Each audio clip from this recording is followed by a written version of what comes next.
Senhoras e senhores, sejam bem-vindos ao Papo Alegre, o nosso bate-papo semanal. Agradecer ao chefe Gomes pela parceria, que está apoiando o nosso projeto do Papo Alegre. A melhor pizza da cidade, e quem escuta, quem vê o Papo Alegre, tem benefícios, ganha desconto. Então, quem pedir pela primeira vez a pizza através do cardápio digital, com o cupom PizzaAlegre20, tem 20% de desconto. Não, tem R$20 de desconto no primeiro pedido. Então vamos apresentar o nosso convidado desse episódio do Papo Alegre, meu amigo Rodolfo Varmelin. Seja bem-vindo ao Papo Alegre. Obrigado, Léo. Obrigado pelo convite. Parabéns pelo canal, pelo podcast. É uma iniciativa louvável. Me sinto muito lisonjeado aí de poder participar e enriquecer essa conversa alegre para o dia de hoje. Conversa alegre, vamos explorar bastante, né? Vamos te apresentar. Qual que é a tua profissão? Léo, eu sou advogado, criminalista, atuante aqui na comarca de Blumenau em especial e também em todo o estado de Santa Catarina. Temos alguns processos fora do estado, é verdade, mas com ênfase na advocacia criminal, né? Temos um escritório aqui no centro de Blumenau, onde a gente patrocina e defende os interesses dos nossos constituídos. Pô, eu conheci o Rodolfo no ensino médio lá no Santos Dumont e tu tá falando bonito, né, cara? Não parece, né? Conhecia o Rodolfo era metido a boleiro. Se achava jogador de futebol. Ainda bem que tu se encontrou na advocacia, né? É o sonho de todo menino, né? Todo adolescente, né? Jogar bola. E aí chega uma fase da vida... Interclasse pegava fogo, tá? Chega uma fase da vida, infelizmente, Léo, e aí é uma crítica, né? Talvez a própria gestão que nós temos política, né? Que eu sei que é uma das tuas paixões, que infelizmente o jovem no Brasil hoje, quando ele chega ali nos 15, 16 anos, ele tem que tomar uma decisão abrupta na vida dele, né? Se ele continua dedicando ao estudo, se ele vai tentar realizar um sonho de jogar futebol, enfim, de fazer uma atividade física, um esporte, uma luta, e aí o jovem ele se encaixa ali dentro do mercado de trabalho, as oportunidades elas vão e vêm, enfim, vem o desafio do primeiro emprego, né? Então, infelizmente, o jovem no Brasil, ele tem essa dificuldade. Comigo não foi diferente, a bola me abandonou, né? Graças a Deus. O talento faltou. Brincadeira, jogava bem, batia uma bola boa. É verdade, cara. E falando em primeiro emprego, como é que foi teu primeiro emprego? Cara, meu primeiro emprego é muito interessante, Léo, porque eu trabalhei como garçom no famoso Apetite Lanches, antigo Apetite Lanches aqui em Blumenau. Depois eu fui com o meu primeiro registro em carteira, foi na Meninos e Meninas. Hoje não existe mais também, mas no shopping. Vendia brinquedo no Shopping Neumarkt e era vendedor, né, na Meninos e Meninas. E aí trabalhei com música, trabalhei com... Tu teve uma passagem na vida noturna, vendendo vida noturna, pô, pegou pesado, né? Mas não, mas no mundo musical, tu trabalhou com bandas? Trabalhei muito tempo com produção musical, né? Enfim, na época, né? Com grandes duplas aí da cidade, Alex William, Theo e Edu, muito tempo. Edu fez muito sucesso na região, né? E aí eu fiquei bastante tempo trabalhando com música também, graças a Deus a noite me abandonou. E aí é interessante porque eu saio da noite, vou cursar 2 semestres de Educação Física, curso 2 semestres de Publicidade e Propaganda e me formo em Direito. Tu testou um pouco de cada, né? Não dá pra dizer que não testei, né? Você encontrou na comunicação? Não, cara. Eu me recordo até hoje que nós tínhamos uma aula chamada Redação Publicitária e nós tínhamos uma aula de Criação em Publicidade e Propaganda. E aí os colegas, né, os alunos, eles chegavam na sala com um material espetacular, incrível, e eu chegava com um desenho de Paint, assim, Paint. Horrível, eu não tinha aptidão. E não tenho até hoje, na verdade. E aí tu se encontrou no Direito? Exatamente, e aí através de uma pessoa que me abriu os caminhos, né, enfim, me fez ter uma outra percepção do direito, e aí comecei a cursar Direito na Uniaselv, do qual hoje, inclusive, eu sou professor. Olha só, de aluno para professor. De aluno para professor da Uniaselv. E quantas pós-graduação tu tem? Eu tenho 3 pós-graduações e agora iniciando o projeto de mestrado. E aí tu foi parar no Direito através dessa pessoa? Aí fui parar no Direito através dessa pessoa e aí comecei a cursar Direito e eu sempre tive um lado muito humano, né? Muito mais sensível, assim, com as... Até porque da nossa própria criação, né? Da onde a gente veio, até os colegas de escola, né? A gente, querendo ou não, a gente viveu muito na infância à margem, né? Não diria a margem da lei, mas a gente viu muitos amigos. Eu particularmente perdi muitos amigos de infância, seja para o crime, enfim, né? Que não acabaram, infelizmente, optando por escolhas erradas, né?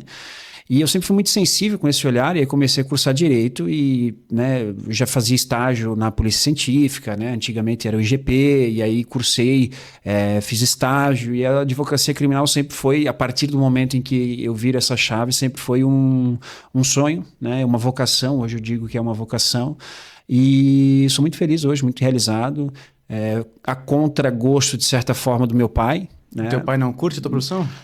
Na verdade, meu pai, ele sempre foi um incentivador, né? Mas meu pai, ele trabalhou muitos anos, né? Mais de 40 anos na antiga Coteminas, né? Artex. Como bom, né? morador do Garcia. Exatamente, né? Morador do Garcia, trabalhou muito tempo na Artex. E o padrão que ele tem de profissão era indústria, né? Que era o mercado aí, né? Que dominou por muito tempo a região de Blumenau, né? Principalmente do Garcia. Principalmente do Garcia. Então, a referência que ele tinha era essa, né? Então, para ele foi um pouco difícil ele acompanhar estágios, né? Meu filho não tem uma profissão, meu filho é estagiário, né? Então, assim, foi bem interessante. A gente se conheceu junto, foi uma aproximação minha do meu pai, isso eu sou muito grato. E hoje, certamente, ele é muito... Espero, né? Que seja muito orgulhoso. Tu comentou ali na questão que tu se encontrou com a advocacia criminal através da tua relação de infância e tal. E tu acha que o advogado criminal, ele tem as pessoas têm um certo preconceito com essa área do direito? Sem dúvidas. Eu sempre digo que a advocacia criminal, ela às vezes, e muitas vezes, ela acaba extrapolando da pessoa do advogado, da advogada. E isso é um problema. E as pessoas elas confundem o criminoso, o crime e o defensor. E se a gente, né, vive num estado democrático de direito, onde a gente tem a separação dos poderes, onde a gente tem a Constituição Federal, a gente precisa compreender também que nenhum cidadão será julgado e processado criminalmente sem a presença de um advogado. Então, os pilares da justiça de Montesquieu separa, além dos poderes, traz, inclusive no próprio texto constitucional, de que o poder judiciário, a estrutura do judiciário, ele funciona com um juiz, que é o julgador, com o Ministério Público, que representa a acusação, o anseio da sociedade, e um defensor, que pode ser um advogado ou pode ser um defensor público, né? Então, o pilar da justiça, ele não funciona sem um defensor. Independente de quem seja, por mais horrendo que seja o crime, ele tem o direito a se defender de todas as acusações, enfim. Então, todo criminoso, segundo a tua teoria, merece ou deve, perante a Constituição, ter defesa? Exatamente, não é a minha teoria, não, né? A tua opinião, né? Isso, exatamente. Então, assim, por mais horrendo que pareça ser e que de fato são determinados crimes que especialmente chocam, né, a cidade, uma comunidade. Tem uma pergunta para te fazer em relação a isso. Né, que chocam a cidade, a comunidade, o Estado, o Brasil, né? Por mais horrendo que seja, né, no Brasil nós não temos possibilidade de pena de morte, né, salvo a exceção de guerra. Tu é favorável?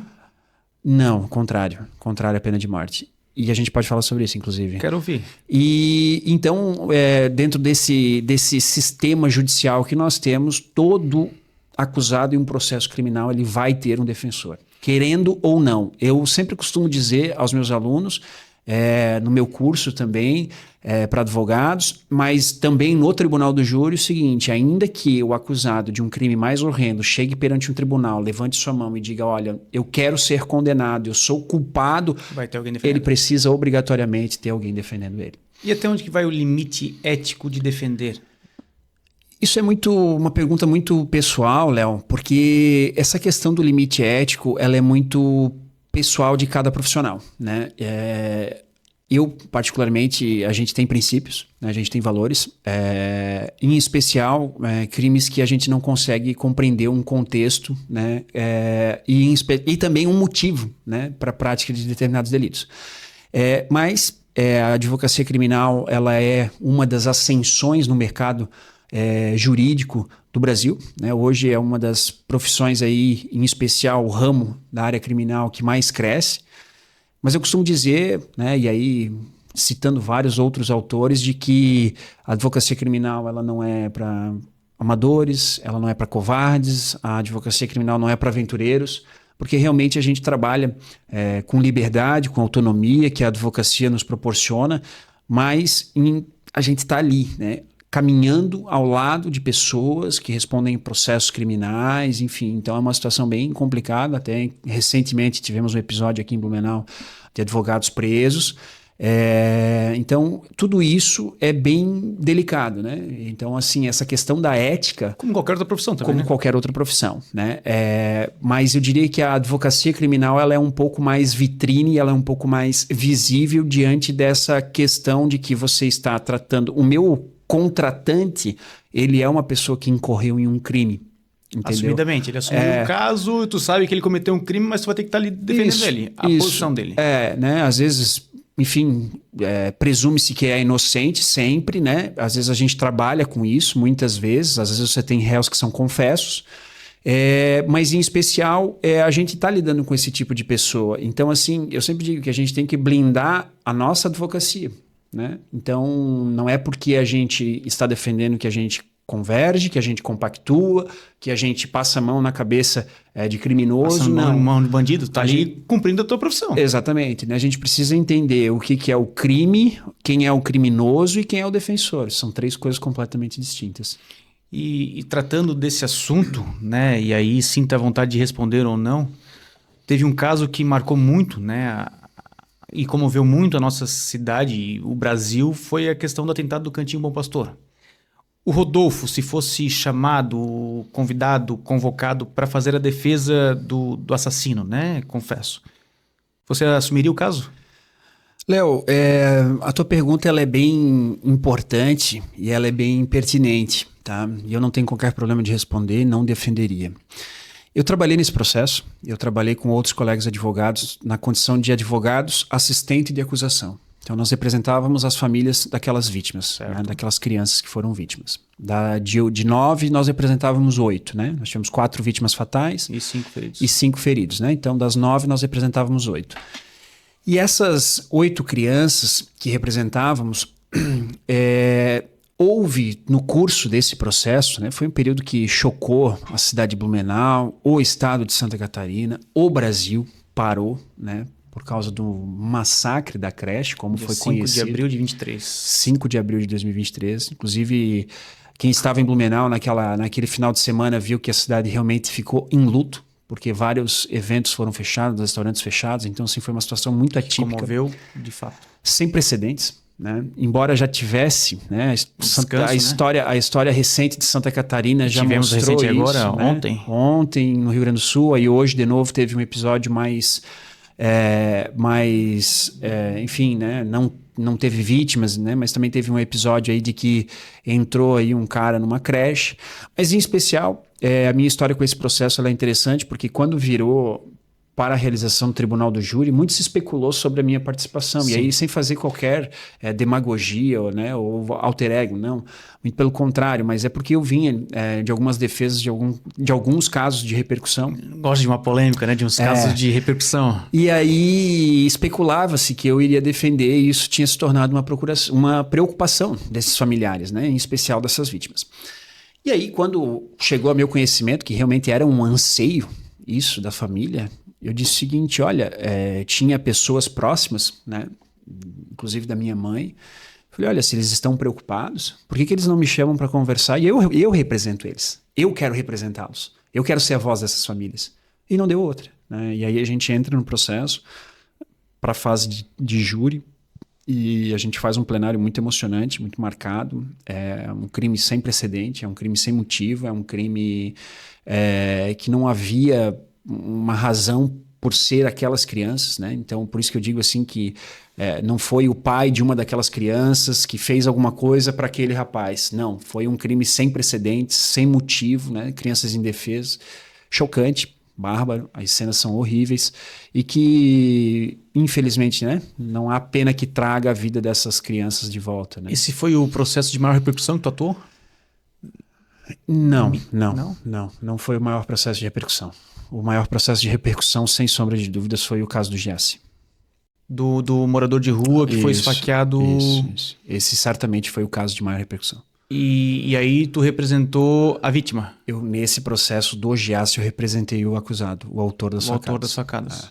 Esse processo, ele tem se tu me permite... Claro, fica à vontade. Ele tem uma particularidade, e aí é o desafio do século XXI, né, que a gente tem um celular na palma da mão e tem um vídeo famoso que reportando aos fatos. Fica à vontade, estamos aqui para esclarecer. Era, salvo engano, novembro, Não me recordo. 3 de novembro, algo nesse sentido, 3 ou 4 de novembro, uma sexta-feira.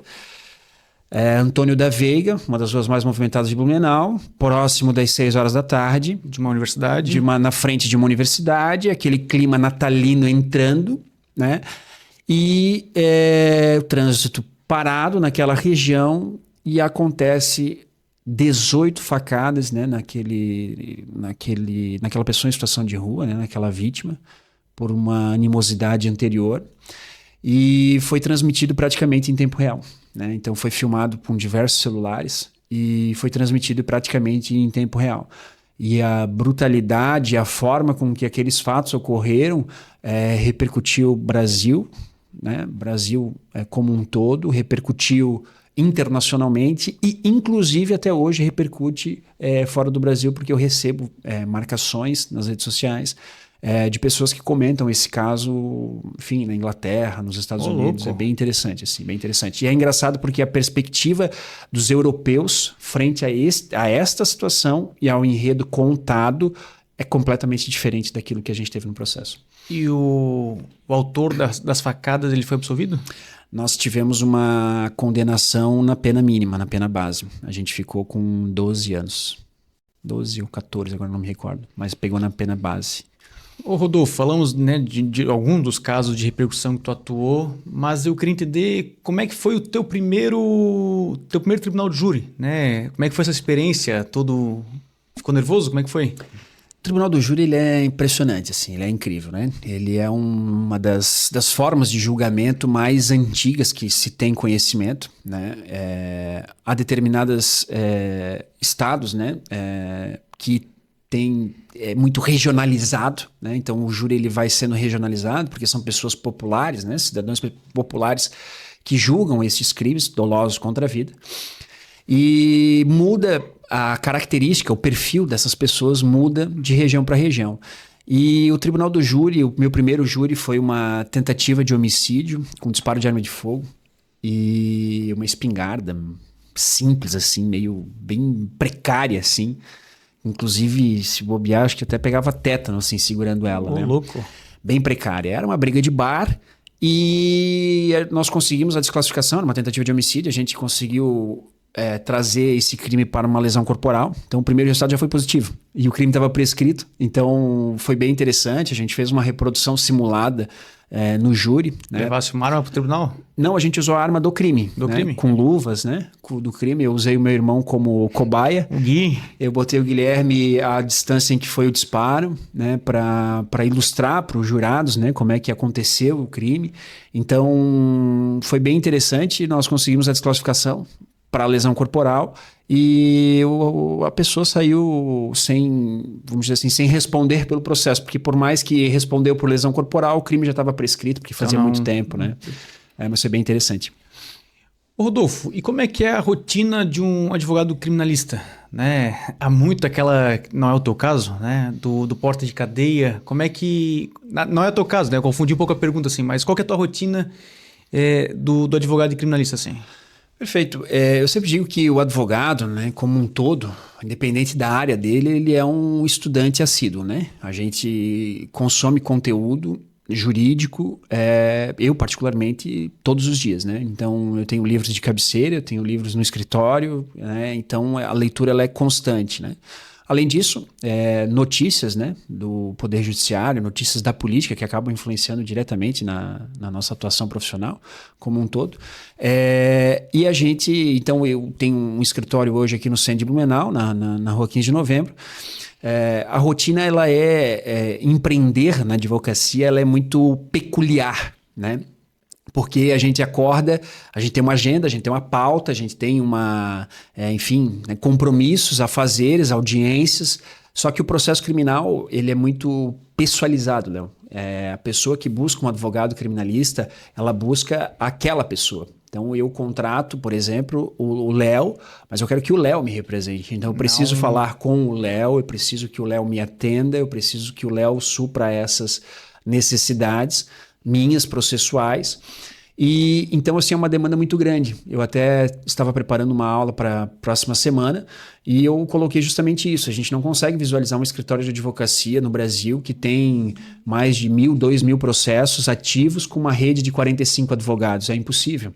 Porque a advocacia criminal ela é muito pessoal, né? A pessoa confia muito... E demanda muita técnica e estudo sobre o caso, né? Muita. Eu digo que as defesas criminais, elas são construídas em detalhes, né? Então, assim, quanto mais a gente quer se dedicar para um processo, mais tempo esse processo nos demanda, mais tempo a gente precisa despender, mais energia a gente precisa despender. Então, assim, é muito particular. Então, a gente acaba dando uma atenção muito grande aos processos do escritório. A rotina, ela é de audiências, ela é de aula, ela é de preparar aula, ela é de estudar processo, ela é de fazer atendimento, é tudo comigo, absolutamente nada eu delego para outra pessoa do escritório, embora tenha equipe para isso. Teu irmão?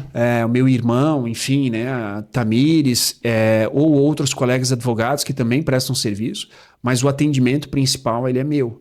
Então, justamente por essa questão de confiança das pessoas, no serviço. E isso é muito interessante. E é diferente que tem área do direito que tu consegue usar modelos e replicar. Na advocacia criminal, tu tens que entender os fatos de cada crime. Exatamente. Né? Ou do processo. A advocacia criminal a gente não consegue replicar um modelão, né? Eu sempre digo que cada processo ele é único, né? A gente não consegue. Porque as pessoas elas não são iguais. E cada caso é um caso. E cada caso é um caso. Tem uma particularidade, tem uma semelhança, tem uma diferença, né? E que faz toda a diferença. Ô Rodolfo, e como é que tu lida com o teu psicológico, né? Porque tu deve lidar muita terapia. Com um cenário pesado, com cenas né? O emocional dos teus clientes ou das vítimas, né? Como é que tu lida com isso? Cara, uma excelente pergunta. Bastante terapia.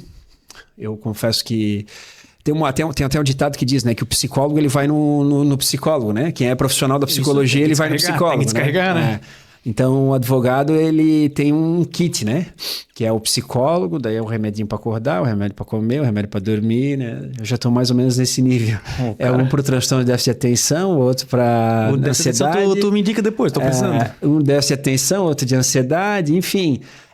Mas separar isso é muito difícil. Eu vou te dizer que eu particularmente não consigo.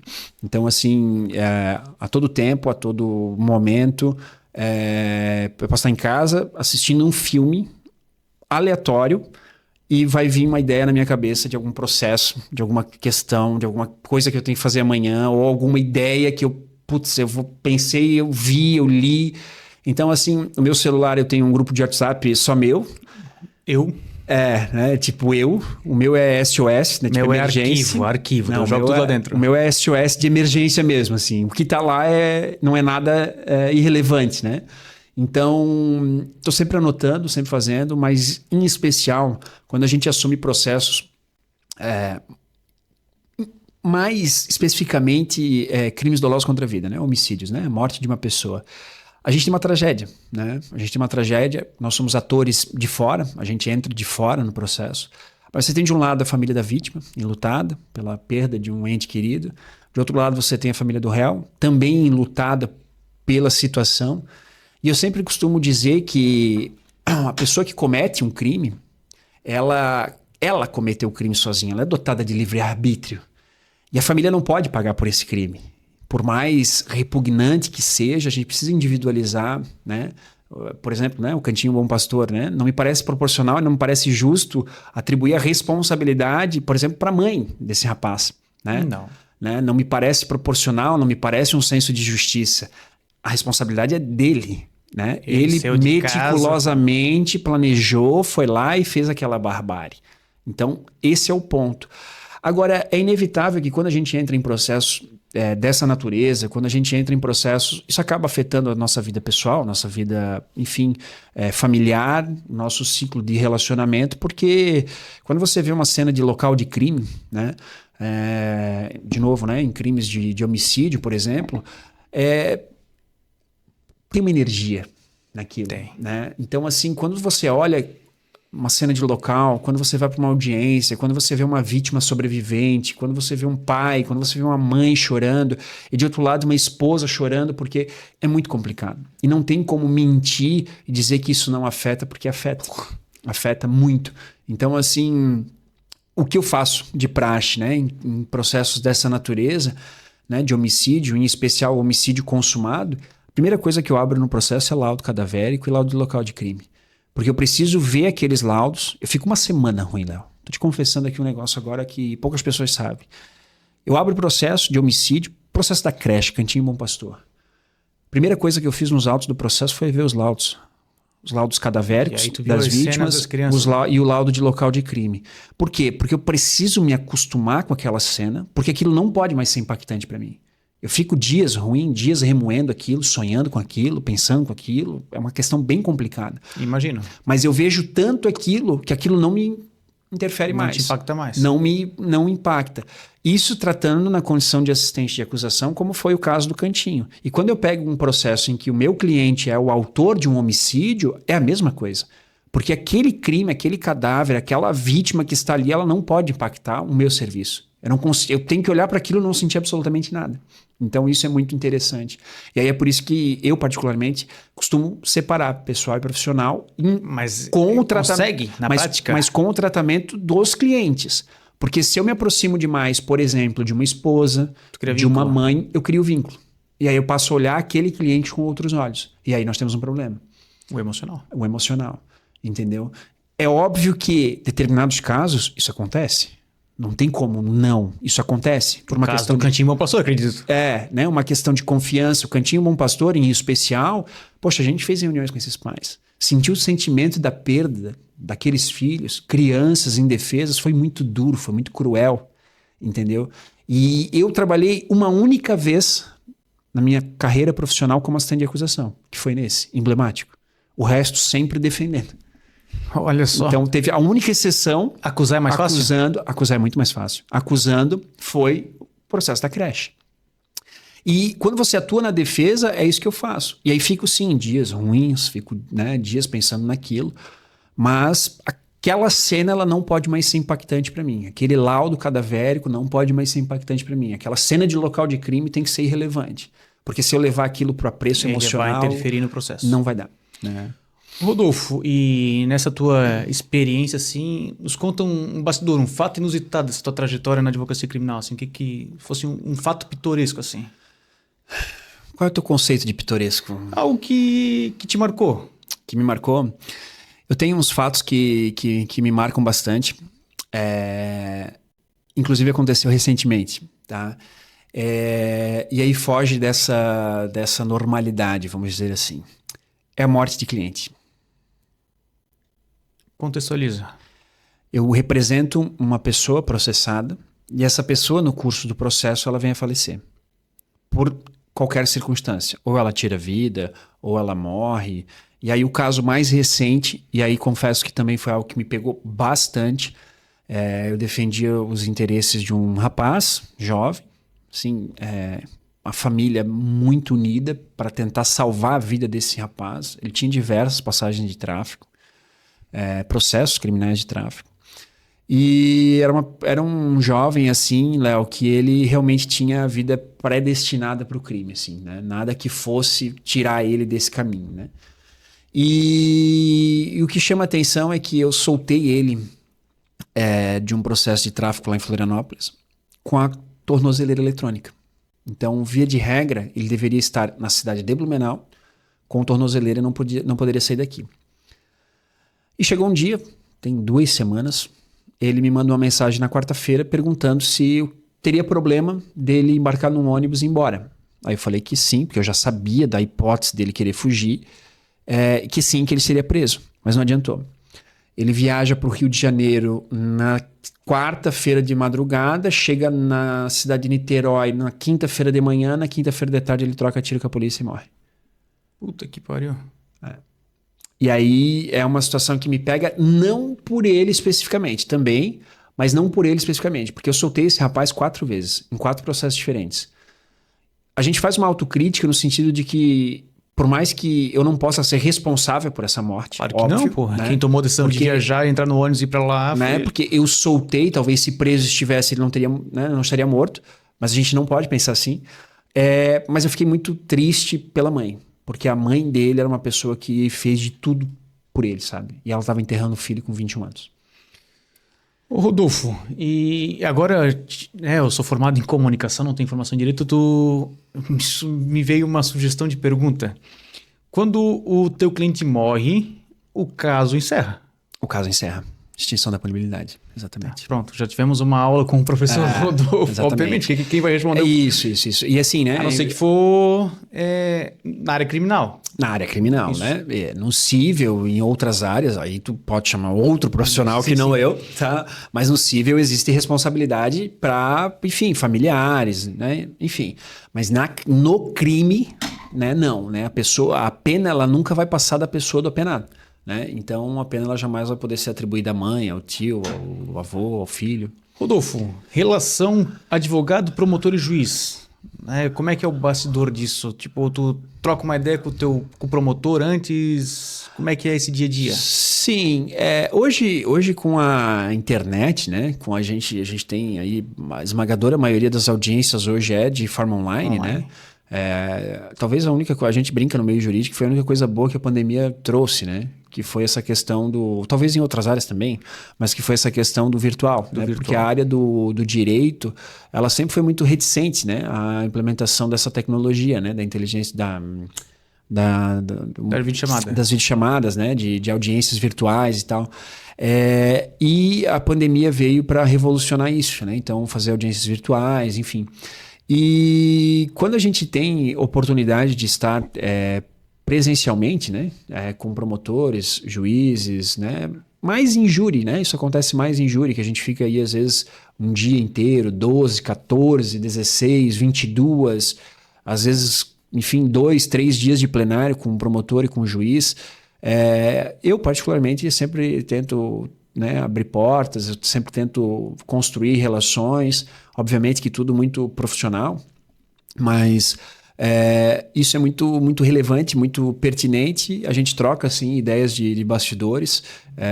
Os bastidores jurídicos eles são bem, bem interessantes, mas acaba ficando tudo muito numa questão profissional, né? Até para não acabar influenciando nas decisões e poder gerar aí algum prejuízo, né? Em algum processo ou algo nesse sentido.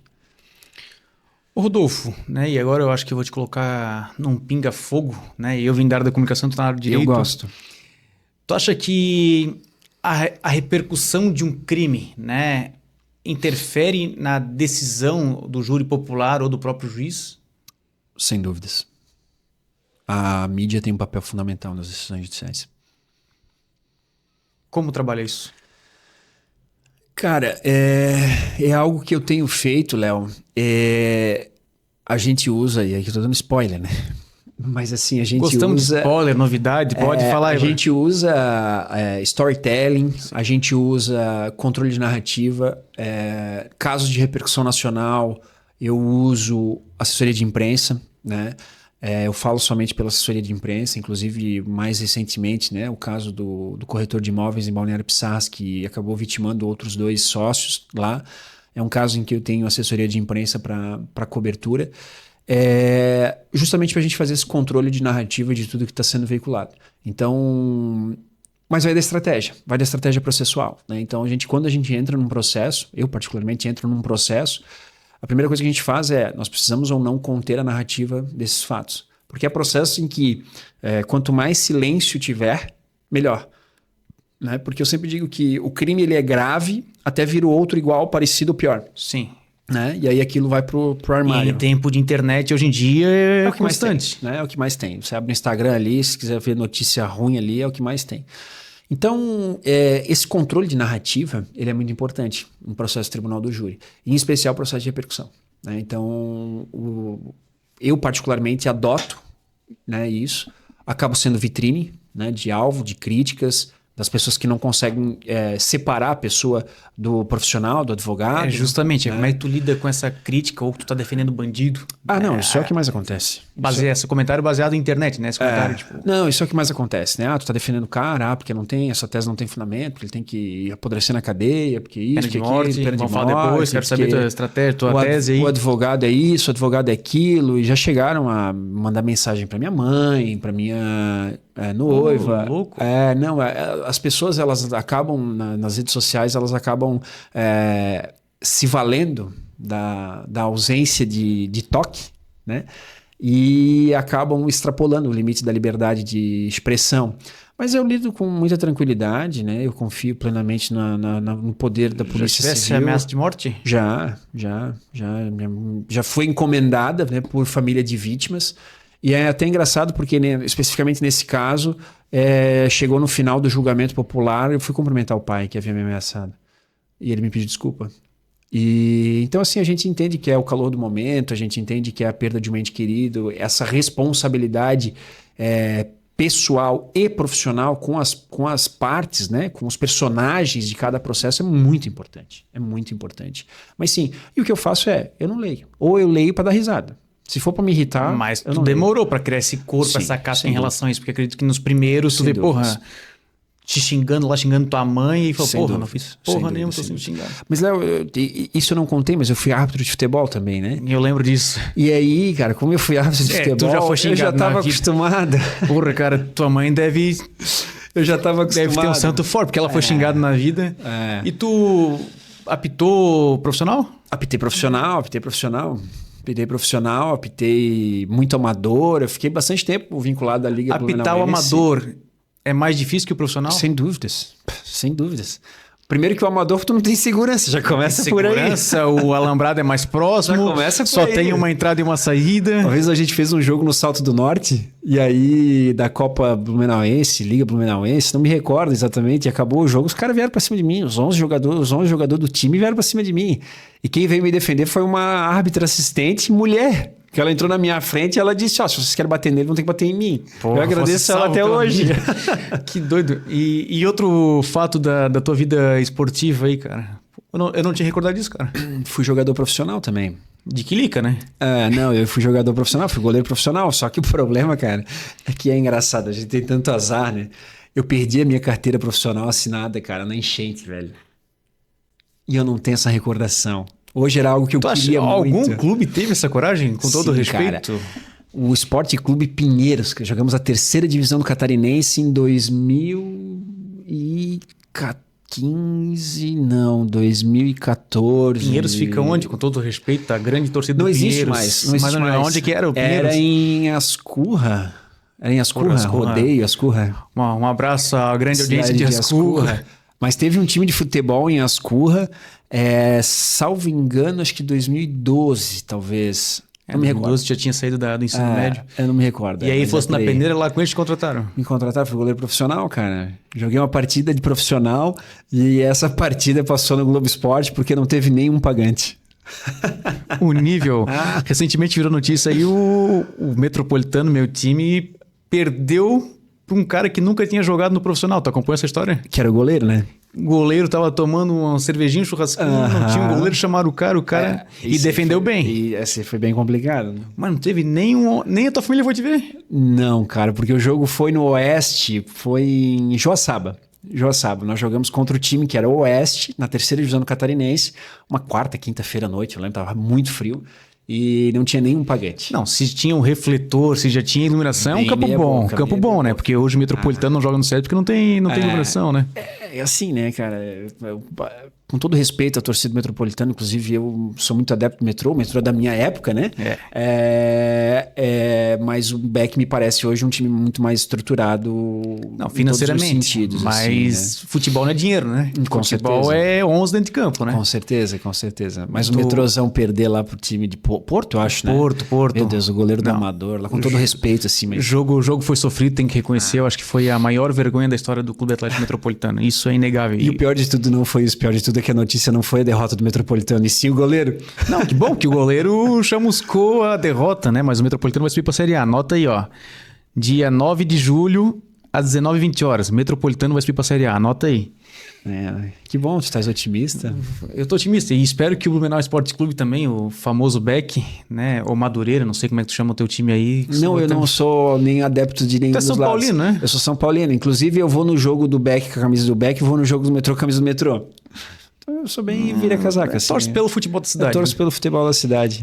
Rodolfo, mudando de futebol para pena de morte. Por que tu é contrário à pena de morte? Bem abrupta, né? Bem abrupto.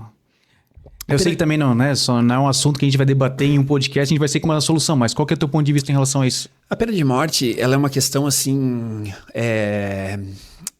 eu diria que ela não é complexa de compreendê-la, né? Ela é um assunto que ele não comporta assim muita discussão jurídica, zero, né? Mas assim social, por uma questão de que hoje no Brasil a gente já tem inúmeros precedentes aí de injustiça, de prisões mal feitas, de julgamentos mal feitos, de decisões preocupantes no âmbito do Poder Judiciário.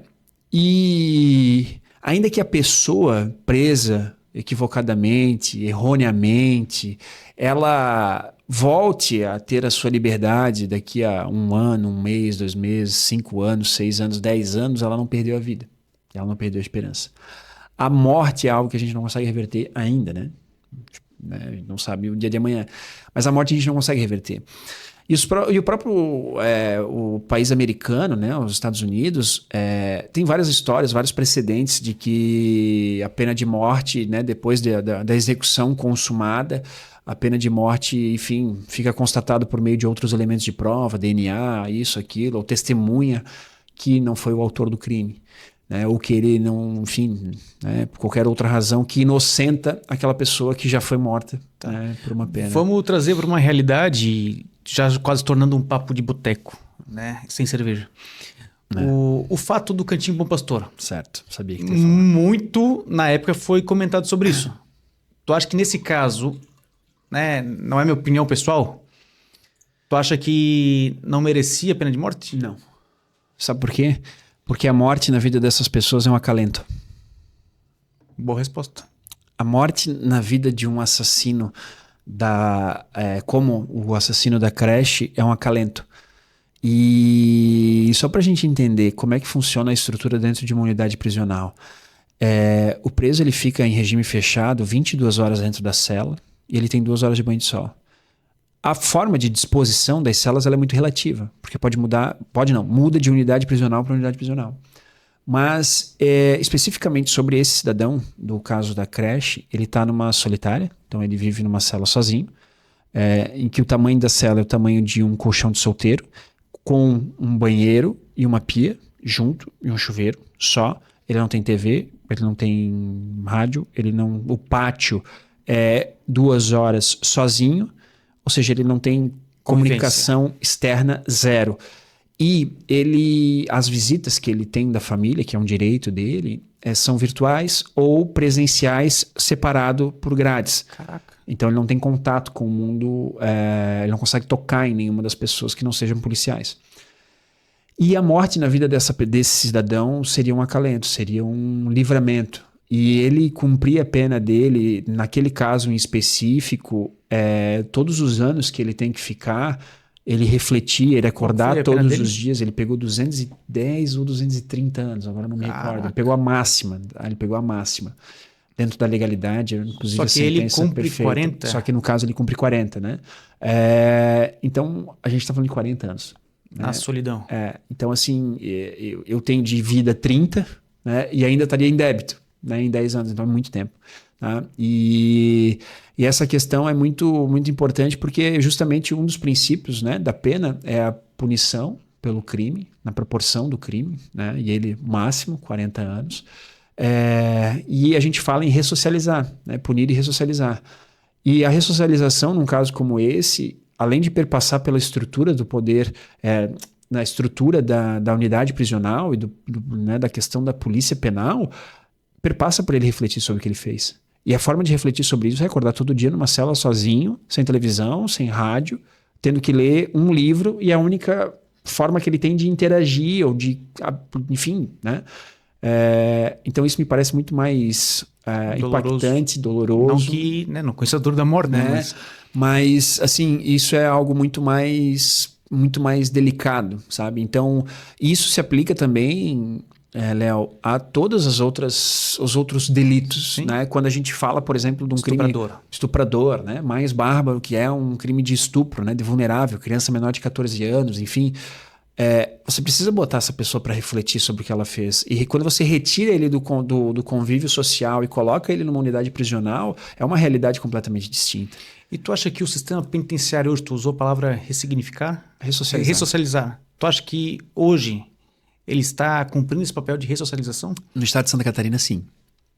Tá? Ou se não, um sim com toda certeza, como eu falei, e convicção muito próximo disso. Agora, é uma realidade que não se aplica ao restante do Brasil. Né? Então, assim, a gente tem aqui, sim, Santa Catarina, a gente tem que reconhecer, a gente tem déficit carcerário, a gente tem déficit de vagas, a gente tem déficit de trabalho, a gente tem diversos problemas. Só que, comparado a outros estados da federação, aqui ainda é algo que cumpre bastante o papel ressocializador. A gente tem oportunidade de estudo, a gente tem oportunidade de trabalho, enfim, a gente caminha num cenário bem interessante nível Brasil.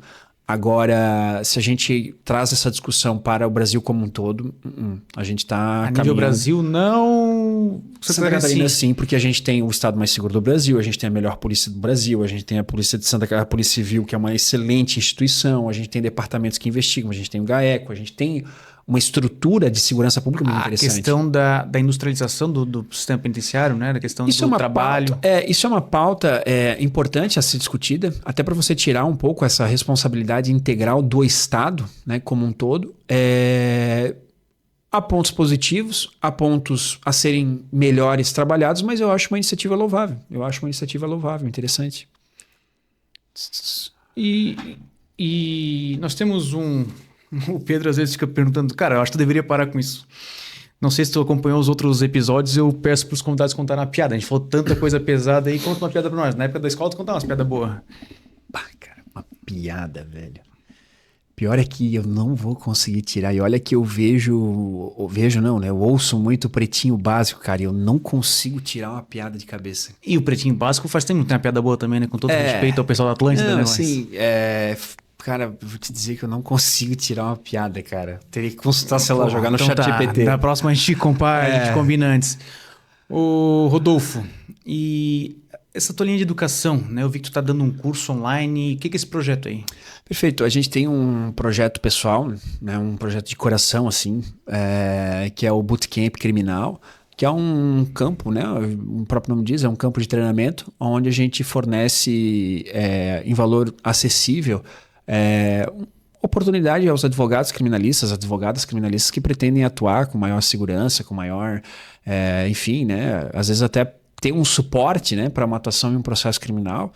Eu sempre digo que o processo criminal ele transforma a vida de uma pessoa que está sendo processada, então ela pode ter, a partir de uma acusação, de uma denúncia formal pelo Ministério Público, o fim da sua vida, né? Isso impacta muito na vida das pessoas. E então a gente tem um curso voltado para advogados e advogadas criminalistas. Estudantes também? Estudantes também, eu tenho alunos da graduação, voltado para a prática forense, né? Então é bem interessante, a gente está no meio do curso, né? E a gente vai abrir novos módulos e justamente para verticalizar o ensino, né? Eu acredito que a gente tem que, enquanto pessoa, né? Isso é uma questão muito minha, assim, né? Que a gente precisa compartilhar ideias, a gente precisa compartilhar o conhecimento, as experiências que deram certo, as experiências que deram errado.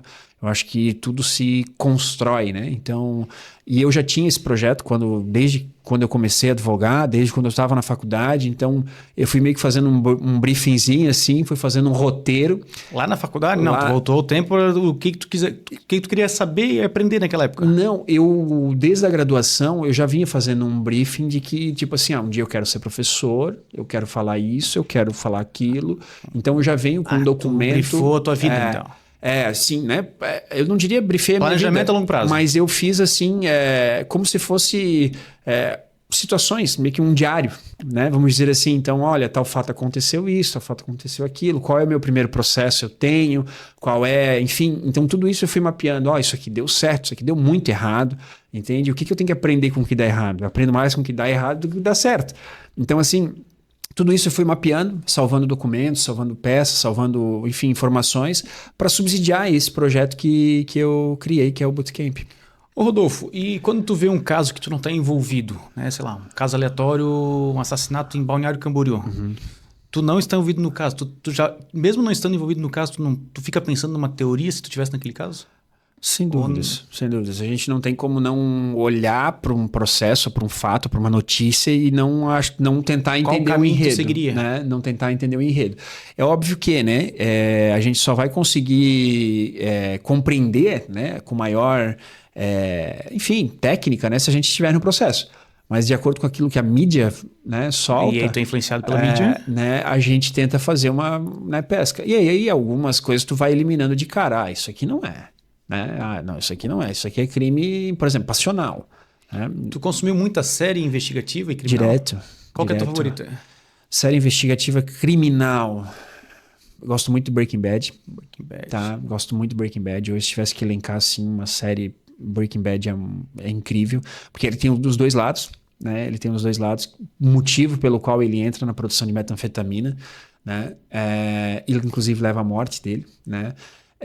Eu gosto muito de Narcos, sou fissurado na história do Pablo Escobar, né? Não dele como pessoa, não idolatro ele, mas o contexto dele. Ele foi um cara ao seu tempo que realmente assim, né, em que pese todas as divergências que ele tinha, mas um cara assim que teve um papel, e aí é somente a título de curiosidade, né? Mas ele teve um papel no tráfico internacional de cocaína muito grande, ou até hoje influenciado no mundo, Colômbia, né? até hoje, né? Como um todo.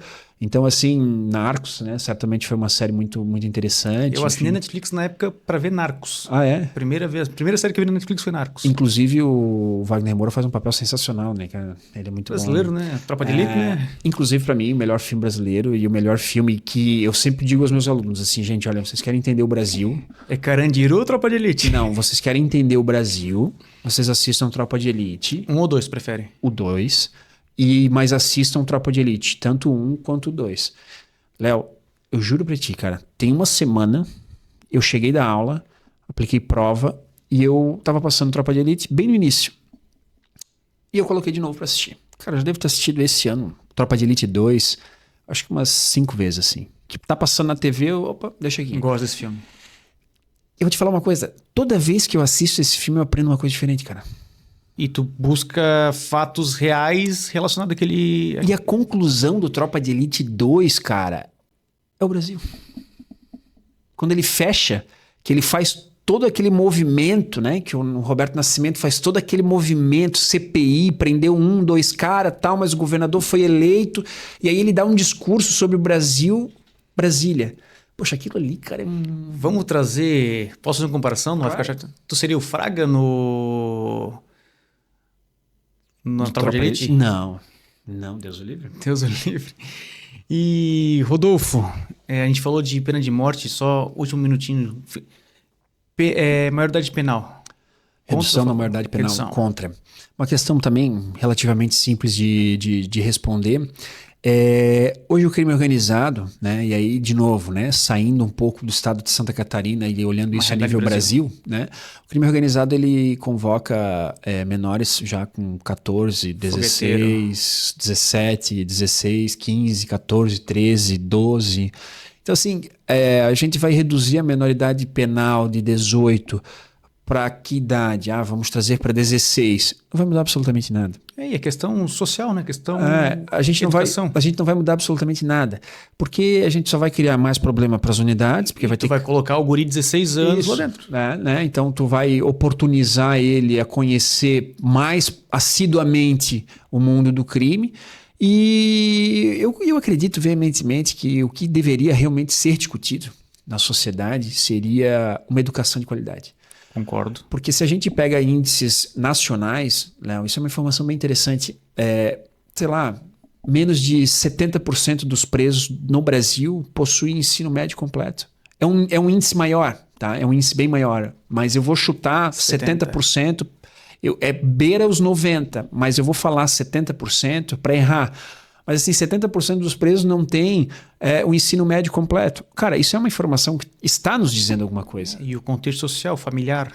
Entendeu? Então, assim, a gente precisa olhar para isso, né? E aí se a gente, de novo, né, afasta um pouquinho de Santa Catarina e olha outras realidades, cara, infelizmente a gente tem milícia, a gente tem o crime organizado, que é na ausência do Estado. Cada vez mais organizado, cada vez mais atuante, cada vez mais presença dentro do Estado. Sim, sem dúvida. Do Estado inclusive, como um todo, não, o nosso Estado. E inclusive, tu falou que, né, bem organizado, inclusive entrando aí em poder executivo, poder legislativo, entrando dentro do poder judiciário. Então, assim, é uma realidade movendo a economia. Movendo a economia, né? São Paulo, os postos de gasolina, tudo ligado ao crime organizado. Então, assim, são situações que a gente não tem como negar, só que em contrapartida o Brasil também não consegue combater.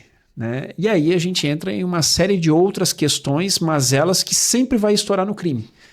Mas se a gente olhar para baixo, cara, o crime ele é a ponta do iceberg. O crime é a ponta do iceberg. Para baixo tem muita coisa. E aí é onde você vai tirar político, onde você vai tirar empresário, é onde você vai estourar sempre no criminoso. Porque o criminoso é o elo mais fraco dessa relação. Porque é o cara que dá a cara a tapa, entendeu? Mas, para baixo, tá falhando o Estado, a polícia, o vereador, o prefeito, o governador. O sistema. É uma conversa que iria longe. O sistema. Rodolfo, obrigado pela sua participação aqui em Papo Alegre. Cara, foi muito enriquecedor conversar contigo. Já acabou? Já acabou, temos que entregar o estúdio. O Pedro já tá olhando lá com a cara de brabo. Pedro é o nosso amigo que nos ajuda aqui, nos cede, né? Se você tem um interesse em gravar um podcast, vem aqui conhecer, tomar um café com o Pedro, um café sensacional. O Pedro vai te ajudar a construir, né, de uma forma bem prática e fácil o teu podcast. Gostou do bate-papo? Muito bom, muito bom. Obrigado pela oportunidade, Léo. Parabéns pela iniciativa. Conte sempre comigo e o dia que precisar de um advogado, eu estou à tua disposição. Eu espero não precisar. Tu falou que tu fez ali o teu diário. Qual que seria o próximo passo do teu diário? Mestrado, conclusão do mestrado. E, enfim, quem sabe tornar a carreira a nível nacional, um reconhecimento a nível internacional, né? Não, mas assim, acho que talvez uma expressão um pouco maior fora do estado de Santa Catarina, quem sabe. Mas hoje, São Paulo? Não tem interesse. Hoje me pega muito a questão da formação acadêmica, né? A questão profissional do mestrado, que é algo que eu certamente vou dedicar aí bastante tempo. E, enfim, e um sonho pessoal que é publicar um livro, né? Sem dúvidas. E que já deve estar a caminho, já deve ter o boneco pronto. Tá. Então venha ao Papo Alegre aqui divulgar. Espero ter essa oportunidade. Com certeza. Você que acompanhou o nosso Papo Alegre, né? Foi um bate-papo bem dinâmico em relação ao direito criminal, né? Advocacia criminal. O Rodolfo tem uma vasta experiência, né? E muito obrigado pela participação. Mais uma vez, Léo, obrigado. Você que gostou, por favor, deixe seu comentário. Se tiver uma opinião contrária, fique à vontade também, né? E deixe seu joinha aí, o curtir e compartilhar. Um abraço, até a próxima.